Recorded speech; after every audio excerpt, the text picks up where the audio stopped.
Joker TV நேயர்களுக்கும் நம்முடைய தமிழர் தற்காப்பு இயக்க நண்பர்களுக்கும் மாயாவியின் வணக்கம்.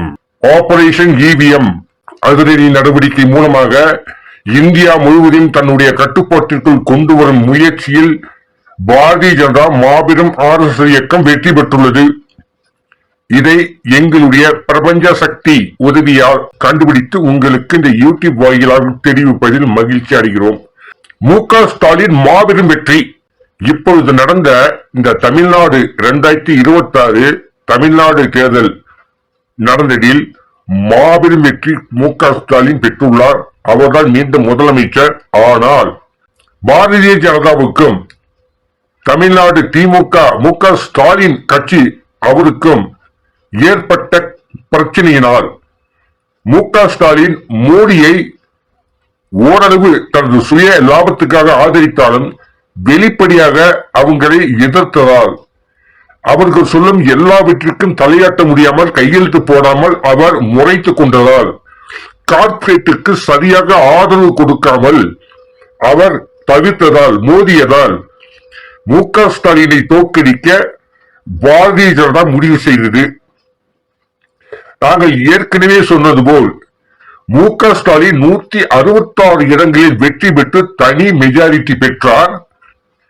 கடந்த பாராளுமன்ற தேர்தலில் 200 தொகுதியில் வெற்றி பெற்றவர் இப்போது தோற்றார் என்றால் நம்பவே முடியாது. சரியாக பிரச்சாரத்திற்கு போகாமல் வீட்டில் உட்கார்ந்து கொண்டு சார்ட்டர் ஃபிளைட்டில் சென்று கொண்டு அங்கங்கே இறங்கி ரெஸ்ட் எடுத்துக் கொண்டு ஜாலியாக பேசிவிட்ட விஜய் இவ்வளவு பெரிய தொகுதியில் வெற்றி பெற்று ஆட்சி பிடிக்கும் அளவுக்கு வந்திருக்கிறார் என்றால் ஏற்கனவே ஏராளமாக பணத்தை கொடுத்து மு.க. ஸ்டாலின் தோற்கடிக்கப்பட்டார் என்றால் இதற்கு காரணம் பாரதிய ஜனதாவால் இவிஎம் மூலமாக மோசடி செய்து திமுக ஆட்சி அகற்றப்பட்டது. உங்களுக்கு நம்பிக்கை இல்லைனா இந்தியா முழுவதும் பாரதிய ஜனதாவுக்கு எதிரிகள் யாராரோ அவர்கள் அனைவரும் தோற்கடிக்கப்பட்டுள்ளனர். இதுதான் ஆதாரம். மம்தா பானர்ஜி பாரதிய ஜனதாவை எதிர்த்தார், தோற்கடிக்கப்பட்டார். மு.க. ஸ்டாலின் பாரதிய ஜனதாவை எதிர்த்தார், தோற்கடிக்கப்பட்டார். ஆனா மிரட்டும் பொழுது தற்காலிகமாக லஞ்சத்தை கொடுத்து தனது ஆட்சியை காப்பாற்றிக் கொண்டு வந்தார். தமிழ்நாட்டின் நாசகார திட்டங்களை செயல்படுத்த ஓரளவு அனுமதித்த மு.க. ஸ்டாலின் முற்றிலும் அனுமதித்தால் மக்களிடையே தன்னுடைய பெயர் கெட்டு போய்விடும், ஆட்சி போய்விடும் என்பதால் மக்கள் ஆதரவு தனக்கு இருக்கின்றது என்ற தைரியத்தினால் மறைமுகமாக சில திட்டங்களுக்கு மு.க. ஸ்டாலின் கார்பரேட்டுகளுக்கும் பாரதிய ஜனதாவுக்கும் ஆதரவு கொடுத்தாலும் மிக அநியாயமாக மக்களை துன்புறுத்தக்கூடிய திட்டங்களுக்கு அவர் அனுமதி கொடுக்கவில்லை. ஆகையால் மு.க. ஸ்டாலின் தோற்கடிக்கப்பட்டார். பினராயி விஜயன் கேரளாவில் பினராயி விஜயன் கம்யூனிஸ்ட் அவர் பாரதிய ஜனதாவை எதிர்த்ததால் அவர் தோற்கடிக்கப்பட்டார் இவிஎம் மூலமாக. காங்கிரசுக்கு ஓட்டை போட்டு இவிஎம் மூலம் அவர்களை வெற்றி பெற வைத்தார் பாரதிய ஜனதா. ஏனென்றால் காங்கிரசும் பாரதிய ஜனதாவும் கார்பரேட்டின் அடிமைகள் தான். இனி கேரளாவும் தமிழ்நாட்டை போல் டோல்கேட் கொண்டு வரப்படும், மலைகள் அடித்து நொறுக்கப்படும், 8 வழி சாலைகள் போடப்படும், சாகர்மாலா கொண்டு வரப்படும், எம் சாண்டல் பி சாண்டல் அனைத்தும் மலைகளை நொறுக்கி எடுக்கப்படும் கார்பரேட் காங்கிரஸ் மூலமாக. ஏனென்றால் பினராயி விஜயன் இத்தகையால் பாதுகாத்துக் கொண்டு வந்திருந்தார். அவரை இவிஎம் மூலம் தோற்கடித்து தனக்கு கிடைக்காவிட்டாலும் பரவாயில்லை என்று எதிரிக்கு எதிரி நண்பன் என்பது போல் பாரதிய ஜனதா காங்கிரஸை ஜெயிக்க வைத்துள்ளது. அவர்கள் கார்பரேட்டுக்கு இருவரும் வேலை செய்வதால் கார்பரேட்டுக்கும் சந்தோஷம்தான். காங்கிரஸ் சொன்னால் காங்கிரஸ் கார்பரேட் சொல்வதைத்தான் கேட்கும். இது கேரள மக்கள் நிம்மதியாக வாழ முடியாது. ஆகையால் மு.க. ஸ்டாலின் தமிழ்நாட்டில் தோற்கடிக்கப்பட்டுள்ளார். மேற்கு வங்கத்தில் மம்தா பானர்ஜி தோற்கடிக்கப்பட்டுள்ளார். கேரளாவில் பினராயி விஜயன் தோற்கடிக்கப்பட்டுள்ளார். ஆனால் பாண்டிச்சேரியில் ரங்கசாமி பாரதிய ஜனதாவின் நண்பர். நான் ஒண்ணு கேட்கிறேன், இதெல்லாம் நம்ப முடியலையா? நான் கேட்க பதில் சொல்லுங்க. பக்கத்தில் இருக்கிற தமிழ்நாட்டில் விஜய் அலை வீசியது, பாண்டிச்சேரியில் அலை தூங்கியது. பாண்டிச்சேரியா அலை வீசல, காத்து அடிக்கலையோ? ஏயா என்னையா ஃப்ராடு பண்றீங்களா? முட்டா போய் நினைச்சிருக்கீங்களா? பாண்டிச்சேரியில ரங்கசாமி பாரதிய ஜனதா ஃப்ரெண்ட் 2 பேரும் ஆட்சி பண்றாங்க. அங்க மொத்தம் 20 ஜெயிச்சுச்சான், இங்க வந்து சுத்தமா தோத்து போச்சான். இவங்க நினைச்சா இவங்க தோக்கடிப்பானுங்க, இவங்களுக்கு ஜால்ராட்சின்னு வச்சுங்க. இப்ப ஆந்திராவில் இருக்க ஆந்திரா வெட்டுங்க, சந்திரபாபு நாயுடு முதல்ல எதிர்த்தாரு, தோக்கடிச்சாங்க. இப்ப சமாதான ஜெயிக்க வச்சு அதையாக ஆட்சி பண்றாங்க. இதுதான் பாரதிய ஜனதாவை பகைத்துக் கொண்டால் யாருமே இந்தியாவில் இருக்க முடியாது என்று கூறிக்கொள்கிறேன். மு.க.ஸ்டாலின் மாபெரும் வெற்றி. விஜய் 1 இடம் 3 இடம் தான் அவர் ஜெயிச்சாரு, அவ்வளவுதான். சீமான் காரைக்குடியில் மட்டும் வெற்றி பெற்றார். ஆனால் அவரையும் தோற்கடித்து 0 வாக்கி டெபாசிட்டே இல்லாம பண்ணி 3% வாக்கு, முதல்ல 8% பீத்திக்கு இருந்தார் இல்லையா, மாநில அங்கீகாரம் பெற்று விட்டோம் பீத்திக்கு இருந்தார் இல்லையா, சொல்லி சொல்லி சொல்லி சொல்லி எவன் கண்டுபட்டுச்சோ வாய வச்சாங்க, ஊத்திக்கிச்சு. இனி 3% மாநில அங்கீகாரம் கிடையாது, விவசாயி சின்னமும் கிடையாது, புடிங்கிடுவாங்க. இந்த 2 வருஷம் பாராளுமன்றத்தில் விவசாய சின்னம் கொடுக்க மாட்டாங்க, வேற எவனுக்கா கொடுக்க போறாங்க. திருப்பி போன வாட்டி மைக்கு கொடுத்தாங்க, இந்த வாட்டி என்னதான் கொடுக்க போறாங்க தெரியல. ஏதோ ஓட்டல ஏதோ குச்சி கையில விட்டு போற அப்படின்றவாங்க. இப்படியே சீமான் பைய தூக்கிக்கிட்டு நாடோடி மாதிரி சுத்திக்கிட்டே இருக்க, கட்டி கட்டியே சாக போறாரு. விஜய் இப்பதான் 2 வருஷம் எவ்வளவு ஈஸியா வந்துட்டார் பத்தியா. இதுதான் ஆளுங்கட்சியே பகிச்சு கூடாது. சீமாங்கிட்ட ஏற்கனவே சொன்ன, போய் நிர்மலா சீதாராமன் போய் பாரியா, அமைதிப்படி சத்யராஜ் மாதிரி கையை கட்டிட்டு அண்ணா அண்ணா அண்ணா அண்ணா அண்ணான்னு இந்த மணிவண்ணன் கிட்ட என்ன பண்ணுவான், தேங்காய் சில பொதுக்கி சாப்பிட்டு அப்படியே கையை கட்டிக்கிட்டே இருப்பான். அவரு போனா போகுதுன்னு அவனை எம்எல்ஏ ஆக்குவாரு மணிவண்ணன், சொந்த காசு செலவு பண்ணி. கடைசியில அவரே அடிமைக்கு உருவா பார்த்து அந்த மாதிரிதான் நடக்கணும். இவன் சீமம் பொழைக்க தெரியாத மக்கு முட்டாள். நான் சொன்ன அதெல்லாம் சொல்லாதியா, அதுவும் மக்கள்கிட்ட ஓட்டு போட்டா போடு, போலினா போ. இப்படியா பேசுறது? மக்கள்கிட்ட பணிவா பேசணும். மற்ற தலைவர்கள் இப்படியா பேசுறாங்க? போட்டா போடு, போலினா போ. அதான் அவங்க போடல, அதான் அவங்க ஓட்டு போடல, போயிட்டாங்க. 2வது மக்கள்கிட்ட இல்ல, திருப்பி திருப்பி எல்லா அரசியலும் சொல்றேன், மக்கள்கிட்ட இல்ல. நீங்க பேருக்கு தேர்தல் நடக்குது, இவிஎம் மத்திய அரசு கிட்ட தான் இருக்கு.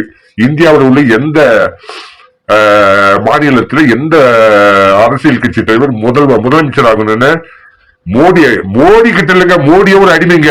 மோடியே ஒரு பதவி விட்டு தூக்கலான்னு பார்த்தாங்க. நீ 10 வருஷம் ஆண்டுட்ட, 11 வருஷம் அது போகணும். ஆனா மோடி நானும் இருக்கிறேன், நீங்க யாரு எப்படி சொன்னதெல்லாம் கேட்கிறேன், நீங்க எவ்வளவு கொள்ளையெல்லாம் கண்டுக்காம இருக்கிறேன்னு மோடி தான் வம்படியா. ஏன்னா வயசாகி வீட்டுல உட்கார முடியாது. இப்படியே இருந்தா எல்லாமே ஊசி. நல்ல விதவிதமா ஒரு நாளைக்கு 4 ட்ரெஸ், ஒவ்வொரு ட்ரெஸ் 20 லட்சம் 30 லட்சம், சாப்பாடு ஃப்ரீ, விமானம் ஃப்ரீ, பாதுகாப்பு, நிம்மதியா சந்தோஷமா இருக்கிறத விட்டுட்டு அவரு இந்த பிரதமர் பதிவு விட்டு தூக்கிட்டாங்கன்னா வீட்டுல உட்காந்துக்கிட்டு சாப்பிடுற சோர்ல இருந்து இவர் கை காசு போடணும். இப்ப எல்லாம் கவர்மெண்ட் செலவு. ராஜா மாதிரி இருக்கிறாரு. நீங்க என்ன சொன்னாலும் செய்யறேன், இதே பிரதமராவே இருந்துட்டு சாகணும்னு ஆசை. இதை இருக்க விடுங்க, நீங்க என்ன வேணாலும் பண்ணுங்க, நான் நீங்க சொல்றதெல்லாம் கேட்கிறேன், எதையுமே தலையிட மாட்டேன், எவ்வளவு வேணாலும் கொள்ளிடுங்க அப்படின்னு பிரதமர் மோடி ஒட்டிக்கிட்டு இருக்கிறாரு. எல்லாம் மோடி தான் காரணம் சொல்றீங்க. மோடி ஒரு அடிமை. அதனால எப்போதோ தூக்க வேண்டியது RSS இயக்கம். சரி போன போது வயசானவன் சின்ன வயசுல இருந்து நம்ம உடனே RSS இயக்கத்தை டவுசர் போட்டு சுற்றுற பையன் மூடி இருந்துட்டு போட்டோன்னு RSS இயக்க தலைவர் மோகன் பகாவத்தே சரி போயா இருந்துட்டு போயா, சாகிற வரைக்கும் இருந்துட்டு போயா அப்படின்னு விட்டு வச்சிருக்கிறாங்க. சரியா? அதனாலதான் மோடி காரணம் இல்ல, RSS இயக்கம் பாரதிய ஜனதா இவங்கதான் காரணம். மு.க.ஸ்டாலின் மாபெரும் வெற்றி. பாரதிய ஜனதாவை பகைத்துக் கொண்டதால் பார்லிமெண்டில் நிர்மலா சீதாராமன கனிமொழி, இந்த சிவான் ஒருத்தர், என்ன நிறைய பேர் என்ன ஜெயந்தி யாரோ நிறைய பேர் பாரதிய ஜனதா எது கேள்வி கேட்கறதால நிர்மலா சீதாராமன் முறைச்சுக்கிட்டதுனால எங்க இவிஎம் தெய்வ ஜெயிச்சுட்டு ஏன்னா மக்கள் செல்வாக்கு ஒன்னும் பண்ண முடியாது நினைக்கிறேன். உன்னை தோக்கடிக்கிற மாதிரி கேவலமான இவிஎம் வச்சு பழி வாங்கி 10 நாள்ல மாட்டி மு.க.ஸ்டாலின் 66 இடத்துக்கு கீழே மட்டகரமா தள்ளி குளத்தூர்ல மு.க.ஸ்டாலினே தோக்கடிச்சு இது பண்ணிட்டாங்க. இந்த பத்திரிகை யூடியூப்ல என்ன சொல்றாங்கன்னா, மு.க.ஸ்டாலின் ஆட்சி சரியில்லை, அதிருப்தி இருக்கிறது அப்படின்னாங்க. மோடி மொட்டமொழி விளக்குன சூப்பரா ஆட்சி நடத்துறாரா? என்ன பண்ணி இருக்கிறாரு மோடி 10 வருஷமா சொல்லுங்க? அவரு மட்டும் தொடர்ந்து எப்படி இருக்கிறாரு? சரி அதை விடு. விஜய் எல்லாம் பாண்டிச்சேரியில ஏன் அடிக்கல? பக்கத்துல இருக்க மாநிலம் எல்லாம் சரக்கு அடிக்கணுமா? இங்க இருந்து 1 கிலோமீட்டர் தான் பாண்டிச்சேரி. அங்கிருந்து அழகா வந்துடுறாங்க, அடிக்கிறாங்க இல்லையா? இங்க மட்டும் ஏன் விஜய் ஆலை ஒரு இடத்த கூட ஜெயிக்கல? இங்க மட்டும் ரங்கசாமி சூப்பரா ஆட்சி பண்றாரா? ஒரு குறை கூட இல்லையா? யார் சொன்னா ஒரு குறை கூட இல்லைன்னு? மு.க.ஸ்டாலின் தோற்கடிக்கப்பட்டார். அவர் கோர்ட்டுக்கு போனாலும் ஒண்ணும் நடக்க போறதில்ல. சுப்ரீம் கோர்ட்டை நம்ப மாட்டாங்க. அப்படி சுப்ரீம் கோர்ட்ல இவிஎம் மேல குற்றம் சொன்னீங்கன்னு வச்சுங்க, இவிஎம் வச்சு மத்திய அரசு மோசடி பண்ணுதுன்னா அப்ப மு.க.ஸ்டாலின் போன வாட்டி எலெக்ஷன்ல ஜெயிச்சிங்களே, அப்ப இவிஎம் மோசடி இல்லையான்னு கேட்பாங்க. என்ன பதில் சொல்லுவார் மு.க.ஸ்டாலின்? சீமான் சொல்றான்னு வச்சுக்கோ, இவிஎம் மூலமா மோசடி பண்ணி இப்ப என்னை தோக்கடிச்சிட்டாங்க, நான் பாரதிய ஜனதாவை எதிர்க்கிறதுனால குடிநீர், மின்சாரம், கல்வி இலவசமா கொடுக்க சொன்னதை தோக்கடிச்சாங்கன்னா, அப்ப போன வாட்டி உங்களுக்கு மாநில அங்கீகாரம் 8% ஓட்டு இதே இவிஎம் தானே கொடுத்துச்சு. அப்ப மட்டும் ஏன் கம்ப்ளைண்ட் கேட்டா சீமானும் வாய மூடிக்குவாரு. இவங்க என்ன ஒரு டெக்னிக்னா, முதல்ல எவனா இவிஎம் பத்தி திட்டுறானோ அவனை தூக்கி விடுவானுங்க, எக்ஸ்ட்ரா ஓட்டை போட்டு மாநில அங்கீகாரத்தை கொடுத்து பெரிய லெவலுக்கு கொண்டு வருவாங்க. அப்பதான் அவன் வாயை அடிக்க முடியும், அடிச்சிருவாங்க. அதுக்கப்புறம் ஜெயிச்ச உடனே இவிஎம் பத்தி பேசாம மீதி இருந்தானா அப்புறம் தூக்கி போய் பழி வாங்கி ரோட்டு கொண்டு வருவாங்க. இதுதான் பாரதிய ஜனதாவின் திட்டம். மு.க. ஸ்டாலின் மாபெரும் வெற்றிங்க. மு.க. ஸ்டாலின் தோற்கவில்லை, கொளத்தூரில் மாபெரும் வெற்றி, 40,000 வாக்கு வித்தியாசம் ஜெயிச்சாரு. ஆனா இவிஎம் வச்சு அவர் தோற்கடிச்சிட்டாங்க. மு.க. ஸ்டாலின் மாபெரும் வெற்றி. அவர் தான் எப்ப தமிழ்நாட்டின் மீண்டும் முதலமைச்சர். நாங்க சொல்லிட்டோம், மக்கள் வேஸ்ட், மக்கள் போட்ட ஓட்டலாம் குப்பைக்கு போயிருச்சு. இது இவங்க சொல்ற ரிசல்ட், மக்கள் போட்ட ரிசல்ட் இல்ல.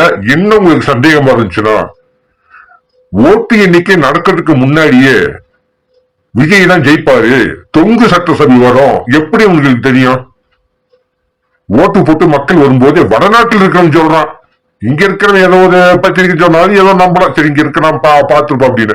வடநாட்டில் இருக்கிறவன் இங்க எப்ப வந்தா, எப்ப வந்து எக்ஸைட் போல் எல்லாரையும் வந்து பேட்டி எடுத்த எப்படி அவன் சொன்னான்? அங்கே பாரதிய சொல்ல சொல்லி இருக்க யூடியூப்ல சொல்லி எல்லாரையும் மன இயல் ரீதியா இப்படி சொல்லிட்டோம்னா யாரும் தகராறு கலட்டா பண்ண மாட்டாங்க இருக்கிறாங்க. ஒண்ணுமே பண்ண முடியாது. நீங்க ஈவிஎம் ஒழிச்சாதான் சீமான் வெற்றி பெற முடியும், மு.க. வெற்றி பெற முடியும், மக்கள் ஓட்டு செல்லும். விஜயை இப்ப ஜெயிக்க வச்சது பாரதிய ஜனதா தான்.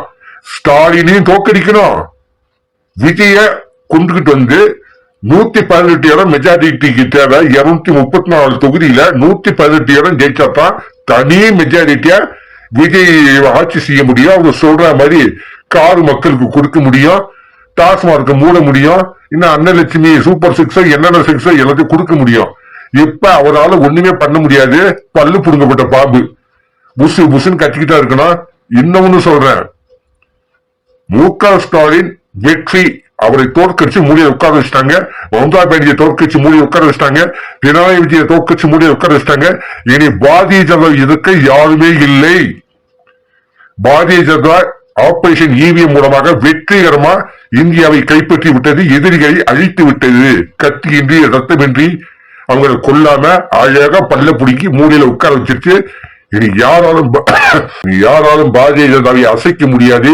இவிஎம் என்று ஒழிக்கப்படுகிறதோ அப்போதுதான் இந்தியாவில், தமிழ்நாட்டில், அனைத்து மாநிலங்களிலும் ஜனநாயகம் மலரும் என்று கூறி மு.க. ஸ்டாலின் தான் இந்த 2026 சட்டசபை தேர்தலில் மாபெரும் வெற்றி பெற்று 2வது முறையாக முதலமைச்சராக ஆட்சி செய்கிறார் என்று கூறி, விஜய் பாரதிய ஜனதாவால் மு.க. ஸ்டாலினை பழிவாங்குவதற்காக, அவரை ஒழிப்பதற்காக, விஜயை மீண்டும் அவரை முதலமைச்சராக ஆக்குவதற்காக தேர்ந்தெடுத்து, அதிலும் 107 இடங்கள் ஜெயிச்சுட்டாரா, 108 இடங்கள் ஜெயிச்சிட்டாரு. 10 இடம் மட்டும் இல்லையா, நம்பரா மாதிரியா இருக்கு. அதனால 10 இடத்துல ட்விஸ்ட் வச்சு அவரை கூட்டணிக்கு நம்மளை கூப்பிடுவாரு, நம்மகிட்ட கெஞ்சுவாரு. அப்ப நாம சில டீல் போட்டு நம்ம இஷ்டத்துக்கு விஜய் வச்சு கொள்ளையடிக்கலாம். பழி பூரா கெட்டது உள்ள விஜய்க்கு போயிடும், இவங்க உத்தமன் ஆயிடுவாங்க. நாங்க பண்ணலங்க, விஜய் தாங்க பண்ணாரு, நீங்க தானே மக்கள் தான் தேர்ந்தெடுத்தீங்கன்னு சொல்லி விஜய் கெட்டதை ஏற்படுத்தி இனி தலை தூக்க முடியாத அளவுக்கு விஜயும் திரட்ட போகிறார்கள். விஜய் என்ன செய்ய போகிறார் என்பது தெரியவில்லை. மீண்டும் தமிழ்நாட்டில் 6 மாதத்தில் தேர்தல் வரப்போகிறது. கவர்னரிடம் மெஜாரிட்டி நிரூபிக்க வேண்டும், விஜய் நிரூபிக்க வேண்டும். அவர் இப்ப முதலமைச்சர் பதவி ஏற்றுக்கொண்டாலும், மந்திரி சபையை அமைத்தாலும் 6 மாதத்திற்குள் அவங்க ஒரு தேதி வைப்பாங்க கவர்னர். அதுக்குள்ள மெஜாரிட்டி 118 பேர் இங்க நியமிக்கணும். இதே திமுகவோ பாரதிய ஜனதாவோ இருந்தா மற்ற கட்சி எம்எல்ஏக்களை வலுவிரிச்சு வாங்கியிருக்கோம். ஆனா விஜய்க்கு அந்த அளவுக்கு துப்பு இருக்கா, திறமை இருக்கான்னு தெரியல. அதிமுகவில இருந்து ஒரு 10 எம்எல்ஏக்களை, மிக சாதாரண எம்எல்ஏக்களை அவங்க விலைக்கு வாங்கலாம். ஏற்கனவே ஆட்சி இல்லாம சும்மா உட்கார்ந்து இருக்கிற எம்எல்ஏக்கள் தாராளமா வருவாங்க. அவங்களுக்கு பதிவு தேவைன்னு சொல்லி விஜய் அவரை இழுத்து ஆட்சி அமைக்க வைக்க வேண்டும். அதுவும் ஆபத்து தான். ஏனால் அதிமுக உள்ள கருப்பாடுகள் வேண்டுமென்றே விஜய் கட்சி அமைச்சரவையில் பூண்டு அவருக்கே ஆப்பு வைக்க முயற்சி செய்யலாம். அதுவும் ஆபத்து தான். ஆக மொத்தம் தமிழ்நாட்டிற்கு மீண்டும் தேர்தல் வரப்போகிறது. விஜயால் 2 வருடம் கூட ஆட்சி செய்ய முடியாது. அப்படியே யாராவது ஆதரவு கொடுத்து ஆட்சி செஞ்சாலும் ஆட்சி 2-3 வருடத்தில் கவிழ்க்கப்படும் பாரதிய ஜனதாவால். மீண்டும் தமிழ்நாட்டிற்கு தேர்தல் வரும் என்று கூறி தமிழக மக்களே மீண்டும் தேர்தலில் ஓட்டு போட மீண்டும் பணம் வாங்க தயாராகுங்கள். ஒரே கல்லில் 2 மாங்காய். 2 முறை பணம் வருமானம். தமிழக மக்கள் தேர்தல் இதே போல் மாசத்திற்கு ஒரு தேர்தல் வைத்தால் தமிழக மக்கள் கோடீஸ்வரர்கள், தமிழ்நாடு சொர்க்க பூமியாக மாறும் என்று கூறி பதிவை முடிக்கிறேன். நன்றி, வணக்கம்.